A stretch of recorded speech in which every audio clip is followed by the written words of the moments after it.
Paz y bendiciones, queridos hermanos en Cristo Jesús. Qué bueno que estamos aquí reunidos y vamos a compartir la palabra del Señor en este día. Miren, dice la palabra de Dios así en Lucas 11:9. Jesús le dijo a sus seguidores: y yo os digo, pedid y se os dará, buscad y hallaréis, llamad y se os abrirá. Lucas 11:9. Miren, hermanos, la oración es una herramienta increíble que Dios nos ha dado para que podamos comunicarnos personalmente y construir una relación íntima con Él. Miren, el Señor nos capacita para hablar directamente con Él. Podemos adorarle, reconocer su soberanía, alabarlo por sus bendiciones, conocerlo mejor y compartir nuestro corazón con Él y pedirle que cumpla nuestros deseos y necesidades. Esto se hace en la oración. Por lo tanto, hermano, la oración es un privilegio y es otorgado a todos los que son hijos de Dios.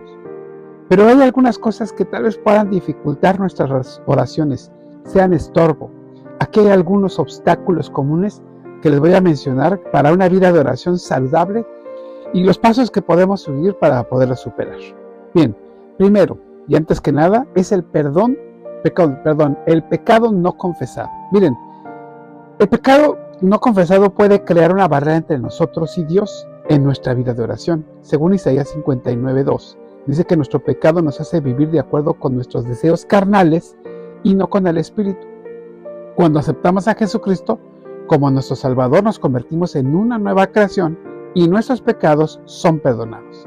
Segunda de Corintios 5:17 dice que somos nuevas criaturas en Cristo Jesús. Colosenses y Efesios lo ratifican.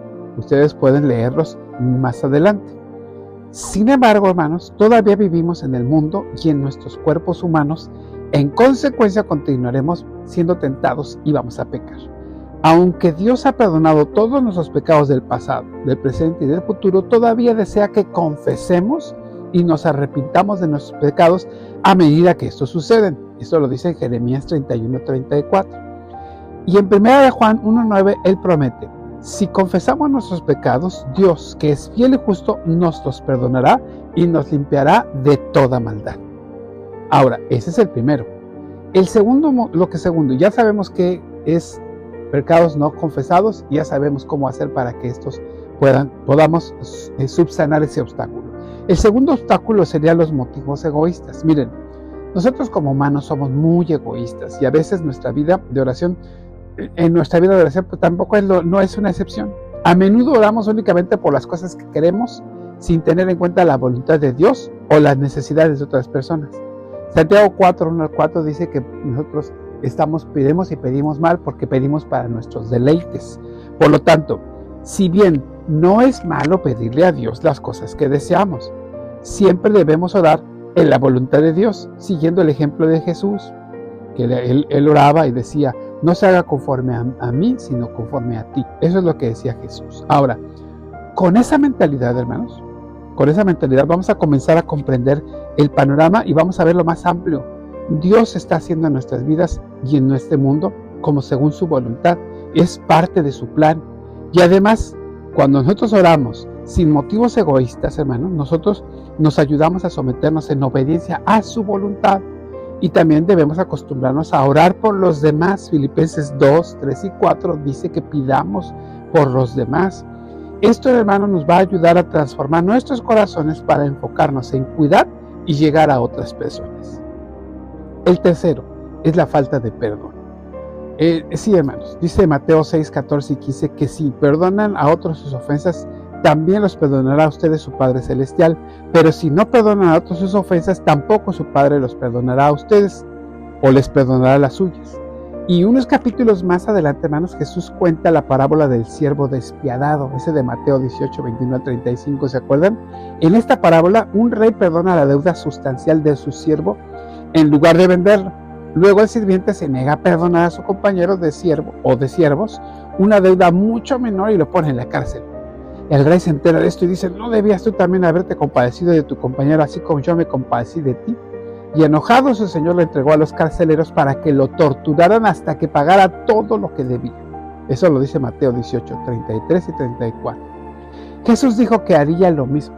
No podemos esperar que Dios conteste nuestras oraciones, particularmente por el perdón o para el perdón relacional, si nosotros mismos no estamos dispuestos a perdonar. Al perdonar a los demás y también a nosotros mismos por las malas acciones, permitimos que Dios sea el juez y no nosotros. Acuérdense de la escuela sabática, que Dios es nuestro juez, Sitneku, nuestra justicia, perdón. Ahora, otra de las cosas que pueden estorbar a nuestra oración es la incredulidad. Miren, la duda en la capacidad de Dios para responder nuestras oraciones es un obstáculo. Santiago capítulo 1, verso 7. Y pedimos, pero no pedimos con fe. Si pidan con fe, no dudando nada, porque el que duda es semejante a las olas del mar. Eso es lo que dice ahí ese pasaje. Entonces, hermanos, la oración requiere fe. Cuando oramos estamos reconociendo que Dios es capaz de responder nuestra oración, pero al mismo tiempo nos sometemos a la voluntad de Dios y comprendemos que Él puede elegir responder o no a la oración de la manera que queramos que lo haga. No obstante, debemos orar creyendo que Dios puede responder y responderá de acuerdo a su voluntad.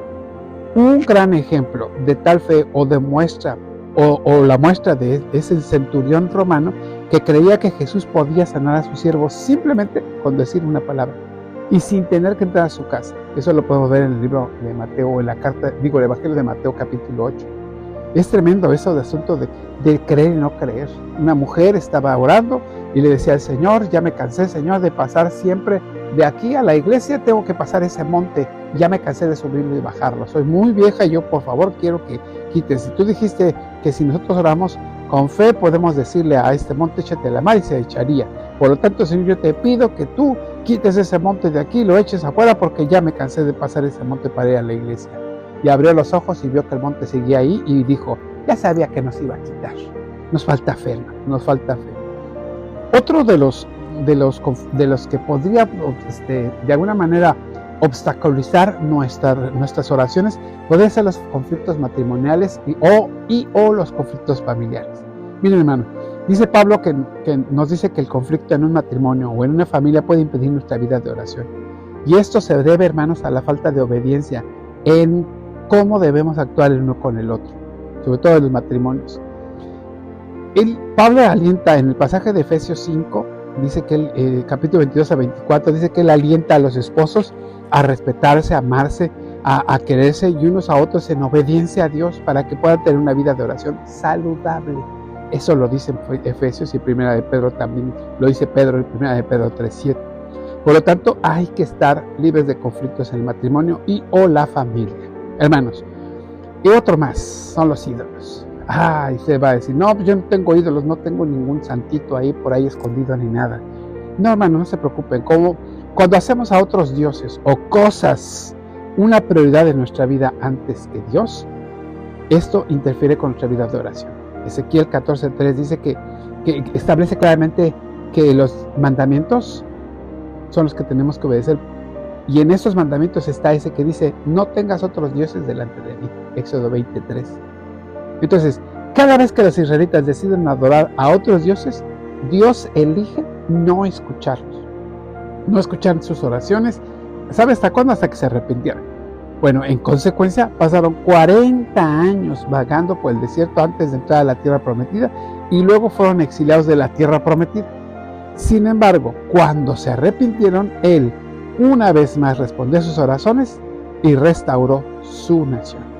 Por lo tanto, hermanos, a nosotros no nos resta otra cosa más que pensar. Si en nuestra vida de oración hay dificultades, ¿será acaso que no hemos confesado algún pecado? Que lo tenemos por ahí escondido y que tal vez eso esté realmente dilatando nuestras oraciones delante de Dios.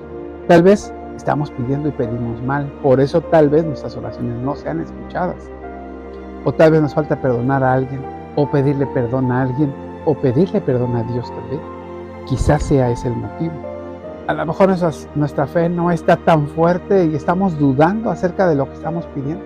También eso podría ser una cuestión que nos ayude, más bien nos obstaculice el orar.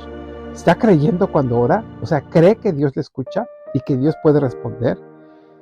¿Está usted enemistado con alguien de su familia o con su esposa? Tendríamos que revisar también esa situación. Y hermanos, no pongamos nada delante antes que Dios. Dios es primero y nosotros tenemos que obedecerle. Nada está ante Dios. Si tenemos algo antes que Dios, llámese trabajo, llámese familia, llámese esposa, llámese lo que sea, hermanos. Cualquier cosa que usted ponga antes que Dios, entonces, hermanos, nosotros estamos teniendo ídolos. Y eso estorba nuestra relación con Dios. Hermanos, revisemos nuestra oración y si está contestada o no, revisemos nuestra vida y veamos si hay algo que nos esté estorbando. Por lo tanto, hermanos, el consejo es orar sin cesar y hacerlo sinceramente. Que el Señor les bendiga. Paz a usted.